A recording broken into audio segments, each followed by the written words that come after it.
Assalamualaikum Tretan, selamat datang di Raja Warta Channel.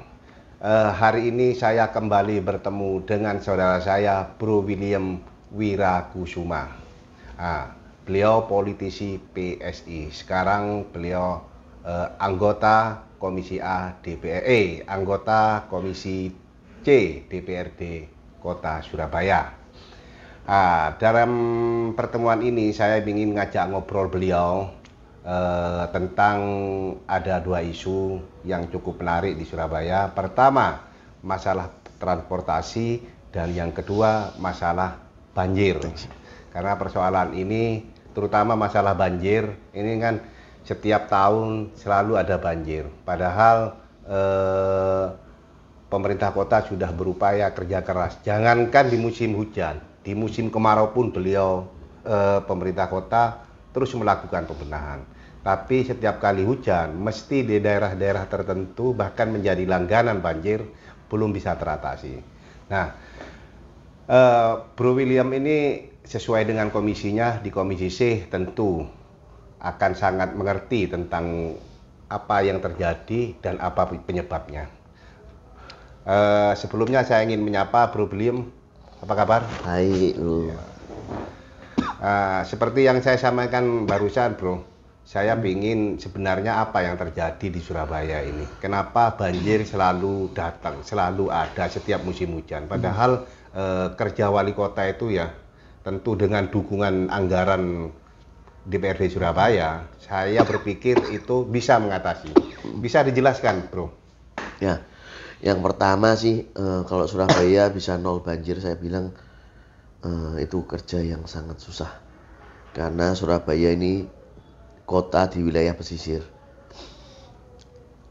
Banyak hal yang menjadi faktor untuk banjir. Karena kita di wilayah pesisir, biasanya karena pasang laut. Salah satu cara yang bisa dikerjakan supaya bisa nol banjir, seharusnya yang kita perlukan tuh di pesisir ada kayak tanggul laut gitu. Tanggul laut. Jadi sehingga pada saat hujan turun, air yang ada dari kota bisa tetap dipompa ke laut. Kita perlu kayak ada bendungan laut gitu ya. Cuma itu kan pekerjaan seharusnya dikerjakan oleh provinsi, karena kewenangannya di provinsi. Nah, apa yang bisa kita lakukan ya sekarang ini kita meminimalkan titik-titik banjir yang ada di kota Surabaya. Kemudian kalau ada pun yang tergenang, itu paling tidak genangannya cepat surut. Nah, ada cara lain lagi supaya banjirnya juga berkurang. Kita perlu lagi yang namanya ruang terbuka biru sebenarnya. Jadi kayak waduk-waduk, bosem. Kalau ruang terbuka hijau kan untuk supaya udaranya segar, supaya polusinya berkurang. Karena untuk biru itu kita butuh kayak tempat untuk tampungan air, sehingga tanpa tanggul laut, air itu bisa disalurkan dulu, ditampung di waduk-waduk di bosem-bosem ini. Yang ingin saya tanyakan dulu sebelum ke waduk, tanggul laut. Tanggul laut itu bentuknya seperti apa nantinya kalau bisa digambarkan? Apakah yang sekarang ini bukan ada semacam buka tutup, itu bukan ya? Bukan, itu pintu air. Air. Kalau pintu air itu kita mengontrol arus dari saluran-saluran supaya ropnya tidak balik. Nah, kalau tanggul laut ini nanti kita buat kayak seperti tanggul dan bisa dibuka tutup. Kalau yang paling canggih bisa dibuka tutup ya. Itu sehingga kita bisa dilemparkan ke sana dulu. Jadi ada tanggul kemudian dipompa ke atas. Nah, tanggul lautnya ini ya sesuai dengan perkiraan tinggi permukaan air laut nanti. Berarti tanggul ini melebihi permukaan? Ya, lebih dari permukaan air. Kalau sekarang kan pintu-pintu air paling cuma lebar, mungkin paling lebar berapa meter? Ya, ini 3-4 meter ini hampir seluruh. Itu kan hanya membendung air pasang kan? Betul. Artinya. Ya, kalau boleh dicontohkan negara mana yang sudah melakukan? Singapura sudah pakai, deket aja Singapura sudah pakai. Sudah pakai. Jadi, dan hasilnya gimana, Bro? Bagus banget. Singapura jarang banget banjir. Kayaknya tidak pernah ya dengar Singapura banjir. Apakah pemerintah sekarang itu, tentu kan ya pemerintah tahu informasi itu. Kenapa kok tidak dilakukan itu? Tentu juga ada namanya kebijakan anggaran. Nah ini tergantung dari pemerintah provinsinya. Oh berarti ini kalau laut Ya, wilayah pesisir laut wilayah kewenangan provinsi. provinsi. Tetapi pernahkah mungkin anggota dewan ya sesuai dengan bidangnya jenengan sudah menyampaikan ke provinsi tentang ini? Sudah kita sampaikannya ke dinas PU karena kita rekan kerjanya adalah dinas sumber daya air dan bina marga SDAPM. Kita sudah minta untuk sampaikan ke provinsi juga. Apa responnya? Ada respon nggak? Ya mungkin masih dipertimbangkan lagi dengan kekuatan anggarannya ya. Ke politik anggaran lagi ya. Sayang sekali PSI belum ada di provinsi. Nah nanti kalau kita sampai di tahun 2024 ada duduk di dewan di DPRD provinsi, tentu usulan ini akan kita juga dorong juga. Sekarang kembali ke waduk ya. Andai kan ini kan alternatif berarti kan. Betul. Kalau nggak bisa bikin bendungan, berarti Pakai waduk. pakai waduk. Lah sekarang itu kan sudah ada beberapa waduk di Surabaya. Ya pas itu belum cukup. Kapasitasnya belum cukup. Kenapa? Karena Surabaya ini kan berkembang, Mas Bro. Jadi yang dulunya mungkin sudah era resapan air, mulai dibangun perumahan-perumahan. Sehingga resapan airnya berkurang. Nah, karena itu kemarin di Perda yang baru untuk PSU, prasarana dan sarana umum, perumahan wajib untuk membangun waduk juga atau storage, jadi tabungan air. Baik itu bentuknya waduk atau mungkin kayak tabungan air dalam bentuk yang lain. Supaya apa? Supaya yang dulu daerah itu merupakan resapan air, itu airnya tetap ada tampungannya. Apalagi kalau dalam satu perumahan orang kan tinggal di situ, penggunaan airnya juga berbeda lagi. Itu sih. Iya bro, saya kan berarti ada sebuah solusi ya, dua tanggul plus waduk ya. Tapi saya selama ini melihat pemerintah kota Surabaya ini, khususnya Surabaya, kan sudah berupaya ya. Tapi kok belum signifikan hasilnya. Ya. Iya. Karena masih banyak masalah-masalah ini yang kecil-kecil, Mas Bro. Jadi kita pemerintah kota dan DPRD kita siapkan infrastruktur yang besar-besar. Tentu juga perlu kerjasama dari masyarakat juga. Karena kebanyakan kasus banjir sekarang itu karena salurannya jadi menyempit misalnya, atau salurannya jadi dangkal, sampahnya banyak sampah. Itu perlu kita kerjasama bareng dengan masyarakat. Kesadaran masyarakat supaya tidak membuang sampah di saluran. Kemudian contoh gampang lagi, kemarin itu yang ada banjir kita lihat salurannya banyak botol mineral. Nah ini juga perlu kesadaran warga, jangan buang botol mineral di saluran. Artinya masyarakat sumbangsihnya untuk mengundang banjir itu cukup. Ya. Kita perlu kerjasama masyarakat supaya sama-sama mengatasi banjir lagi. Iya, saya pikir ya, ada yang berpendapat begini Mas Bro, bahwa penanganan banjir di kota besar khususnya di Surabaya, karena kita ngobrolnya di Surabaya, ini tidak secara menyeluruh penanganannya. Artinya ketika di sini banjir, di sini ditangani. Padahal tetangganya yang bisa menyebabkan banjir. Artinya tidak secara menyeluruh, terkoneksi artinya. Bagaimana Pak? Sepakat nggak? Sebenarnya kalau kita ikut dari sejarah Surabaya, sebenarnya pengaturan saluran Surabaya ini sebenarnya sudah bagus. Cuma saluran yang lama ini beberapa tidak dipakai lagi. Baru tahun ini digunakan lagi. Misalnya di daerah Jalan Embong Malang itu ada saluran besar loh. Ada ya saluran. Salurannya besar, orang bisa masuk, bisa naik kapal karena naik perahu kecil itu bisa. Dan itu seharusnya harus dimanfaatkan lagi. Sekarang mulai digali-gali lagi supaya itu digunakan. Nah, kenapa berpindah-pindah? Yaitu satu, sebenarnya penanganan lokal sih kalau kita kerjakan karena anggaran kita yang terbatas. Karena kalau langsung semua seluruh kota juga berat anggarannya. Dan penanganan lokal ini kan juga sudah melalui kajian.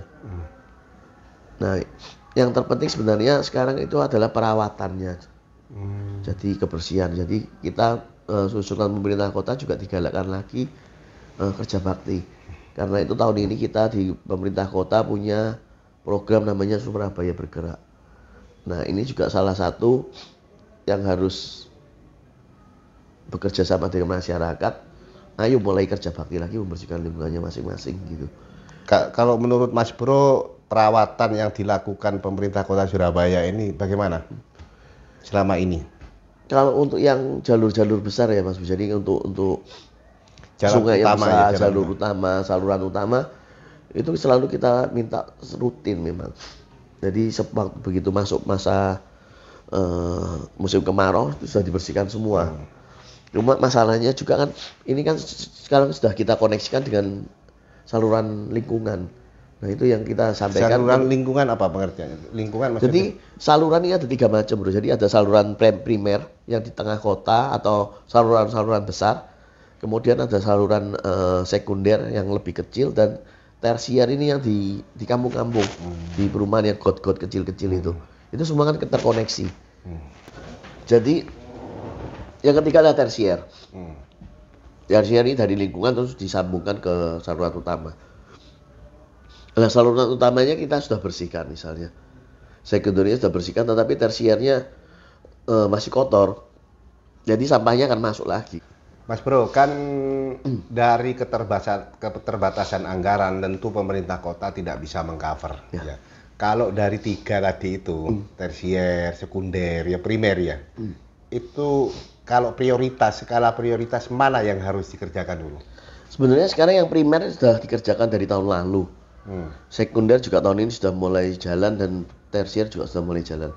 Memang harus bertahap, tidak bisa dalam waktu 1 tahun menyelesaikan semua bro. Jadi memang kita bertahap supaya bisa cover dibagi-bagi gitulah. Yang terakhir pertanyaan khusus banjir ini kira-kira sampai berapa tahun kemudian ini bisa warga Surabaya ini tidak terhantui banjir? Ada nggak target atau memang nggak bisa? Karena di seluruh dunia itu yang saya pikir itu kayaknya kok belum ada negara maju yang bebas dari banjir ya. Kalau sampai 0 banjir ya saya bilang jujur nggak bisa. Nggak bisa. Selama masih belum ada tanggul laut, kemudian waduk-waduknya belum sesuai volume, belum disiapkan sesuai dengan volume air, berapa banyak air yang tapi kalau dua-duanya itu ada mungkin bisa minimalisir banget ya. Sekarang pun sudah memenuhi tanggul ada, waduk ada bisa. Mungkin bisa. Jumlahnya bisa berapa persen, tinggal 0, berapa persen. Ya, tinggal 0, berapa persen. Oke, Tretan. Jadi menurut Mas Bro William, saya pikir ada 3 persoalan: saluran primer, saluran sekunder, dan tersier. Nah, ini harus dikerjakan secara bersamaan gitu ya. Ya, berkelanjutan lah. Berkelanjutan yang ditambah dengan tanggul laut plus waduk. Ya. Kalau ini sudah tersedia, maka insya Allah warga Surabaya akan jauh terhindar dari, walaupun tetap ada. Tapi minimal dibanding dari hari ini. Nah, berikutnya Mas Bro, saya ingin ngobrol tentang transportasi. Saya ini sudah sebulan Mas Bro. Dari rumah ke sini ini ke Dewan lah ibaratnya, selalu naik bus Surabaya, bus Surabaya istilahnya. Alhamdulillah, pertama saya bisa lebih hemat pengeluaran saya gitu ya. Terus kedua, enak langsung turun di mana di alun-alun ini ya. Jadi, intinya enak bagi saya menurut saya. Tapi ada beberapa hal yang menurut saya masih kurang. Pertama, armada mungkin ya, karena nunggunya walaupun menurut saya nggak lama ya, antara 15 menitan. Apa yang perlu disempurnakan dari bus Surabaya ini? Kalau yang jalur yang sudah ada sih saya kira sudah oke ya, karena standar pelayanan minimal dari Kementerian Perhubungan itu 15 menit memang. Jadi memang jaraknya headway-nya memang 15 menit. Dan ini kan sudah terpenuhi, Bro, kan sudah coba sendiri. Paling lama 15 menit pasti. Paling lama, saya sudah hampir sebulan ini. Kadang nggak sampai. Nggak sampai, tapi memang standar minimalnya kita adalah paling lama 15 menit dan itu sudah terjaga. Itu kita membiasakan proses itu dari tahun 2020 sampai sekarang. Dan ini jalur dari Bungurasi sampai Rajawan ini sebagai percontohan sebenarnya. Jadi kalau itu sudah sistemnya sudah berjalan, nanti kita akan tambah jalan jalur yang lain. Yang sebenarnya armada sekarang itu ada berapa untuk bus Surabaya tuh? Bus Surabaya kita punya 28 unit tuh. 28 unit, beda Semanggi itu ya? Lain, Trans Semanggi ada lagi. Lain, jadi lain beda. Jadi itu menurut saya sudah ideal nggak Mas Bro untuk itu? Kalau untuk jalur Bungurasi sampai Raja Wali sudah. Tapi kalau untuk se-Surabaya belum. Artinya menurut jenengan ini perlu dikembangkan gitu? Ya perlu banget, perlu. Masih jauh kalau untuk mencakup satu Surabaya ya. Iya. Kalau untuk mencakup satu Surabaya masih kurang ratusan bus. Karena kita ingin 11 jalur. Bentuk dukungan pemerintah, bentuk dukungan DPRD Surabaya yang kebetulan komisinya ada di Mas Bro, Komisi C. Kita karena Surabaya Bus ini masih bentuknya UPTD atau BLUD, masih di bawah Dinas Perhubungan, jadi kita minta anggarannya untuk diperbanyak. Jadi biasanya kalau dari tahun 2023 itu cuma 0,5% dari anggaran Kota Surabaya, cuma 53 miliar dari 10 T. Itu tahun 2024 ini kita minta jadikan 100 miliar. Jadi untuk transportasi. Untuk transportasi aja. Itu anggaran untuk apa nanti? Transportasi atau pembelian baru, armada baru atau? Enggak, yang untuk tahun 2024 kita enggak beli baru, Bro. Untuk perawatan apa? Enggak, jadi sistemnya kita itu kalau Pak Ahok bilang itu bayar rupiah per kilometer. Jadi kalau bahasanya Kemenhub itu by the service. Jadi kita bayar layanannya. Nanti operatornya adalah pihak ketiga. Artinya nanti akan lebih mahal, Mas Bro? Enggak, lebih murah. Oh, bahkan lebih murah? Lebih murah. Teorinya gimana kok bisa lebih murah? Karena kalau kita pakai anggaran sendiri, beli sendiri, itu kan kita harus menghitung biaya perawatan, biaya solar, biaya drivernya, biaya helpernya. Kalau kita pakai by the service, kita bayar ke operator rupiah per kilometer. Dia misalnya jalan 1 kilometer bayar 11.000 misalnya. Kita sudah tidak mikir harus merawat busnya, bahan bakarnya sudah ditanggung operator, drivernya sudah dibayari operator, helpernya sudah dibayari operator. Ya tapi ini Mas Bro, ini yang perlu saya sampaikan masukan karena sekarang ini kayaknya antar bus Surabaya dan bus Semanggi ini belum sinkron di jalan. Kenapa belum sinkron? Kalau sesama bus Surabaya saya pindah, itu gratis ya. Tapi kalau dari bus Surabaya saya mau pindah ke Semanggi, itu tetap bayar. Nah, tahun depan kita ambil alih Trans Semanggi. Jadi tahun depan saya sudah minta disub, by the service-nya Trans Semanggi yang bayari adalah APBD Surabaya. Dan saya minta busnya nanti namanya juga Surabaya Bus. Tiketnya harus sama dengan Surabaya Bus. Kalau yang sekarang ini Semanggi pihak swasta? Semanggi ini yang bayar Kementerian Perhubungan dari APBN. Bukan APBD. Bukan APBD ya, kayak bantuan dari pemerintah pusat. Ya, jadi pemerintah pusat memberi kita bantuan layanan. Gitu. Selayaknya nanti pengembangan bus ini sampai kemana aja Mas Bro? Kita grand desainnya ada 11 jalur nanti Mas Bro. 11 jalur. Untuk busnya aja ya. Bus ya. Jadi jalan-jalan besar. Utara, selatan, timur, barat, tenggara, ke barat daya, pokoknya banyak. Ada grand design. Itu sampai berapa bus tadi?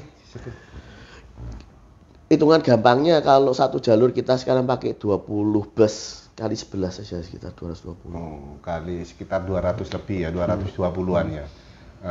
Tentang anggaran Mas Bro, sekarang dulu itu kan ada pembayaran lewat botol aqua, ya toh. Sekarang ditingkatkan pakai ya ATM itu ya, pakai kris istilahnya itu. Tentang anggaran ini gimana Mas Bro? Sepertinya kok perlu ada semacam peningkatan ya untuk bus Surabaya ini. Jadi sebenarnya gini, klarifikasi dulu. Dulu kita bukan bayar pakai botol Mas Bro. Jadi dulu waktu zamannya Bu Risma, transportasi Surabaya sebenarnya gratis. Untuk mereka yang membantu kita ngumpul botol. Gitu. Jadi pengertiannya harus dikembalikan lagi. Jadi sebenarnya dulu bus Surabaya itu gratis. Tapi yang mau naik itu adalah mereka yang mendapat reward dari pemerintah kota yang sudah mengumpulkan botol ini. Menjaga lingkungan dari sampah gitu, mengurangi sampah di lingkungannya masing-masing ya. Karena salah pengertian itu, akhirnya banyak orang bilang kok bayarnya pakai botol. Akhirnya mereka banyak masukan dari warga, balik LSM bilang, Mbok Isa bayar. Ya sudah, saya kan sebenarnya ya bingung, dikasih gratis tapi minta bayar. Ya sudah kita kaji dan akhirnya bisa pakai bayar dengan kartu dan pakai kris tadi. Jadi Kris 5.000, tadi. betul. Dan kedepannya saya sudah minta sebenarnya ada tiket abonemen bro nanti. Tiket abonemen itu gimana? Jadi kayak sampean bayar sebulan 50.000 misalnya. kemurahan ya dulu. Kemahalan ya kebanyakannya. Sebulan sampean bayar 200-300 ribu. Tapi bisa naik turun sepuasnya. Sampai sebulan naik apa aja gitu ya? Naik apa aja. Tapi naik sampean tanggal 1 enggak bayar ya off. Berarti Jadi kembali bayar biasa. Bayar biasa 5.000. Jadi ada tingkat langganannya. Nah, itu untuk pekerja. Jadi menghemat biaya transportasi sehingga biaya hidup layaknya di Surabaya bisa turun. Berdasarkan hasil ngobrol saya, ya hasil ngobrol saya waktu naik bus, saya kan minimal kan nanya ke penumpang-penumpang yang lain, tiketnya di Surabaya, bus Surabaya itu gak adil. Kalau pelajar 2.500, lansia gratis, iya toh. Ya seharusnya diambil harga minimal dari semua, yang dari 5.000 itu katanya. Gini Mas, jadi keadilan ya, keadilan itu bukan sama semua, tapi keadilan itu kita memberikan sesuatu kepada orang sesuai dengan kemampuannya. Ya, kalau anak sekolah di rata 5.000 ya 2.500 sekarang. Ya sekarang 2.500, kalau 5.000 ya kasihan orang tuanya. Dan ini ide baru lagi yang saya usulkan ke pemerintah kota, ada tiket khusus untuk pelajar. Kalau tadi kan abonemen, ini juga abonemen juga tapi langsung masuk ke jadi satu dengan SPP-nya untuk yang swasta. Dan kalau yang untuk negeri nanti mungkin ada bantuan lain lagi. Sebentar, masuk ke SPP. Ya. Iya apa? Teknisnya ya gimana itu? Jadi seorang siswa kan bayar SPP itu. Berapa persennya untuk bayar kita? Misalnya SPP 100.000. Berarti sekian persennya dipotong untuk transportasi. Jadi dia sudah naik turun sepuasnya, guys. Pokoknya punya anggota apa istilahnya dulu? Kartu siswanya. Kartu siswa dia bisa gratis. Nanti untuk mahasiswa juga sama kan biaya bayar semesteran loh. Nanti ditambah berapa ratus ribu untuk satu semester naik turun gratis juga. Ya. Kalau di luar negeri, kembali di luar negeri, beberapa kota itu kan sudah ada tram ya. Nah, apakah itu tidak ada rencana di Surabaya itu untuk membantu transportasi ini, memperlancar transportasi, penting nggak tram itu di Surabaya? Gini, kita lihat dulu penumpangnya Mas Bro, demand-nya. Seberapa banyak orang yang akan gunakan tram itu. Kalau kita tram cuma di tengah kota, tapi dari luar kota ke tramnya itu masih naik kendaraan pribadi juga percuma. Berarti kan cuma berapa kilometer tramnya kan bayarnya jadi mahal. Karena investasi tram ini mahal banget. Kemarin yang kita hitung dari tahun 2020 mungkin itu 16 T. Dan investor untuk juga belum ada yang mau segitu harga segitu. Tapi kalau misalnya kita awal pakai bus dulu dan penumpangnya sudah overload dari bus yang biasa, kita tambahkan jadi bus articulated, jadi bus gandeng. Kalau sudah kasih bus gandeng overload lagi baru kita masuk ke tram. Gitu. Tentang anggaran, Mas Bro, kembali ke anggaran ini Mas Bro. Untuk tahun 2024 ini untuk transportasi secara keseluruhan itu berapa Mas Bro? Cuma 100 miliar. 100 miliar. 100 miliar itu mencakup apaan aja Mas Bro? Ya itu pengadaan untuk BTS, Mobile Service. Itu nanti untuk penambahan wirawiri. Kemudian ada penambahan untuk jalur trunk, jalur yang besar juga. Untuk 2 jalur. Dan kebutuhan yang kemarin yang sudah ada. Jadi sudah cukup anggaran itu ya menurut saya. Kalau 2024 sih segitu sudah untuk penambahan sudah cukup. Tapi untuk semuanya itu masih belum. Kan penduduk Surabaya ini sepertinya kan terus hampir setiap hari kok ada peningkatan. Nah, apakah yang tahun ini itu sudah dianggap ideal, tidak ada penambahan armada di tahun 2024? Loh, kita minta sebenarnya. Minta tambah, tapi ada ya tadi untuk kita kan anggaran harus dibagi-bagi. Ada yang mengeluh soal banjir, ada yang mengeluh transportasi, dan kita pentingkan untuk banjir dulu kemarin. Karena kalau banjir pun busnya banyak juga nanti macet juga. Tapi yang terakhir ini Mas Bro, saya mau menyampaikan keluhan zaman. Saya ini dari rumah ke jalan itu sekitar 3-4 kilo Mas Bro. itu jalan kaki, dikit-dikit. Nah, baru menemui haltenya bus itu. Itu kan juga perlu ditangani, Mas Bro. Jadi Kan gini, ini kan tidak hanya saya, banyak Ya, orang ya. lain yang mengalami itu. nah, jadi sistemnya gini. Itu kenapa kita punya feeder Wirawiri. Jadi mendekatkan halte Wirawiri ke perkampungan. Jadi misalnya ada satu gang gitu ya. Nanti kita taruh Wirawiri di situ. Dan Wirawiri ini yang akan jalan ke Yang mengantar ke halte bus itu. Dan mungkin muternya juga di wilayah perkampungan semua. Gitu. Istilahnya jemput bola ya. Jemput bola. Karena ya itu memang jalan yang di perkampungan memang kecil, yang bisa masuk memang Wirawiri. Dan yang perlu diketahui juga sistem transportasi Surabaya ini pakai GPS. Jadi warga atau penumpang datang ke halte itu pada saat unitnya datang. Keinginan Mas Bro bahwa ke depannya penumpang jangan sampai nunggu gitu. Iya, memang sistemnya sekarang yang kita buat gitu. Tapi kan belum jalan, Mas Bro. Sudah jalan. Saya kok masih nunggu. Nah, sampai berarti tidak lihat apps-nya. Jadi apps-nya ini nanti kelihatan posisi busnya di mana. Kalau sudah mau dekat, sampai baru jalan. Oh, lewat aplikasi dah. Betul. Loh. Kalau sampai tidak lihat aplikasinya, ya ngenteni, Mas. Coba Mas Bro, jelaskan, ini kan tentu ini kan warga Surabaya yang seperti saya nggak tahu, Mas. Nah, banyak. betul. Jadi nggak, wong sekarang aja coba ya apa aplikasi namanya Ya. apa. Oke, Jadi aplikasi coba ini didengar dengan baik Ya. penjelasan Bro William ini yang tidak mengetahui aplikasi tentang bus Surabaya. Apa aplikasinya? Monggo Mas Bro. Ya, aplikasinya namanya Gubis Surabaya, Mas Bro. Gubis Surabaya. Ya, Gubis Surabaya. Begitu sampean klik ya, nanti itu di sini ada macam-macam. Tunjukin sini Mas Bro. Nah, bisa lihat di sini tracking. Tracking. Mau naik apa? Oh, Surabaya Bus. Dipencet Surabaya Bus. Jalurnya yang mana?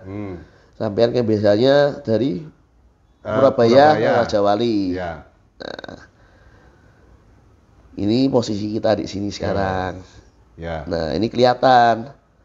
Sampean kita kan ada di sini nih. Ya. Mau naik bus dari ini dipencet bisa. Dari Nih, Yosudarso ini kan. Gubernur Suryo. Ya, Gubernur Suryo. Oh, berarti sebelah sini. Ya, sebelah sana. Sampean kalau mau naik bus mau ke arah Bungur, ya. Ini busnya baru sampai sini.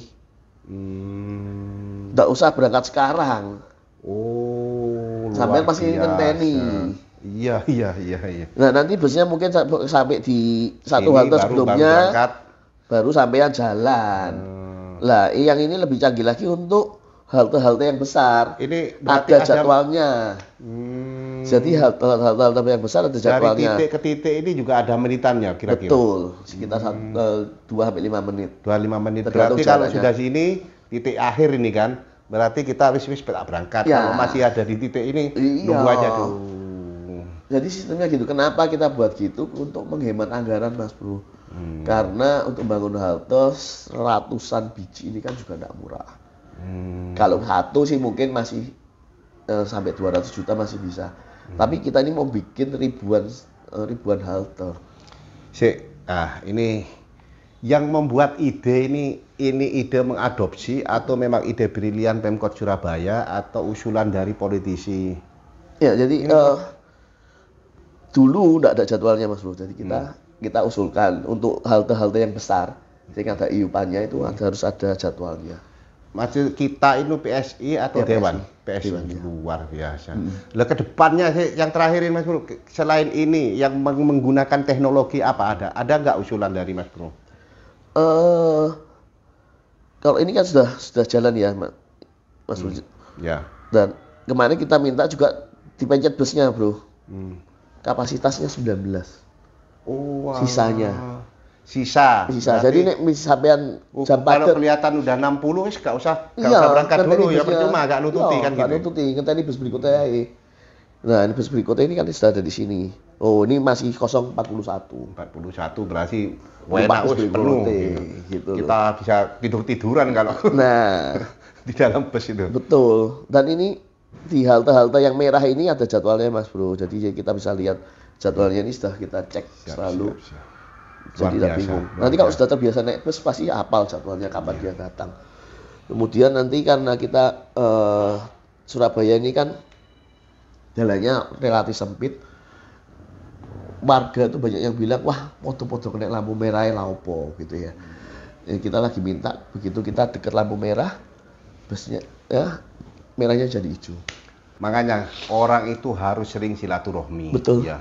Saya ini mohon maaf Mas Bro. Mas Bro itu kalau di dewan kok diem aja gitu ya, kok gak pernah ngomong ya. Ternyata idenya luar biasa. Iya, mikir ide ini dulu Mas. Nah iya, jadi kan ide luar biasa ini. Jadi berkat sampean ya, warga Surabaya itu punya aplikasi berarti ya yang diusulkan oleh PSI. Baru hari ini saya tahu. Terima kasih Mas Bro atas ngobrolnya ini. Kita lanjut yang akan datang. Semoga ngobrol kita ini bisa bermanfaat untuk warga Surabaya.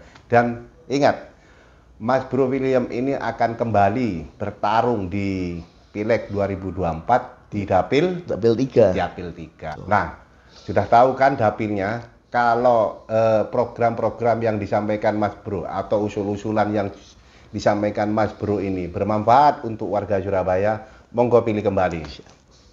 Assalamualaikum Tretan.